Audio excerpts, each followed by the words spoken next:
আমাদের সব উপদেষ্টাকে ঘিরে রেখেছে, শিক্ষার্থীদেরকে বেদম প্রহার করছে, ভীষণভাবে পিটাচ্ছে।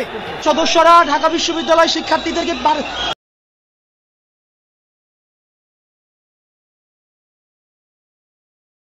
Breaking news. লাইভে এসে হাসান মাহমুদ বলেন, পুরো আনসার বাহিনী ছাত্রদের উপর হামলা করেছে, এটি হচ্ছে রাজুকে। আর উপদেষ্টা হাসনাত মাহমুদের এরকম কথায় তাড়াতাড়ি একবারে ডাইরেক্ট সকল ছাত্র জনতা একত্রিত হয়ে গিয়েছে। ডাইরেক্ট সকল ভার্সিটির ছাত্ররা মিলে রাজুকে চলে যাচ্ছে সেখানে সকল আনসারদের ঘেরাও করার জন্য। তাই তো বাংলাদেশের জনগণ এবং ছাত্রদের এগিয়ে আসার জন্য হাসনাত মাহমুদ বলছে, ডাইরেক্ট সকল একবারে রাজুকে চলে আসুন। সেখানে আমাদের বিশ্ববিদ্যালয়ের ছাত্রছাত্রীদের উপর হামলা করেছে আনসার বাহিনী। আনসার বাহিনী নৃশংসভাবে অস্ত্রের মাধ্যমে অলরেডি 10 জন ছাত্রকে আহত করে দিয়েছে।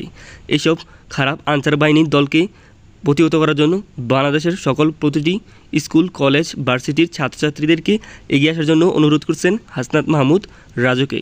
প্রিয় দর্শক, জলদি সকল ভাই বোনেরা ডাইরেক্ট রাজুকে চলে যান, সেখানে আমাদের ভাই বোনদেরকে মারা হচ্ছে অস্ত্র দিয়ে আনসার বাহিনীরা। প্রিয় দর্শক, দেশের এরকম অবস্থার মধ্যে আনসার বাহিনী তাদের দাবি নিয়ে এসেছে। 16 বছর তারা কই ছিল, তাদেরকে একবারে ধ্বংস করে দিতে হবে বাংলাদেশ থেকে এই আনসার বাহিনীকে।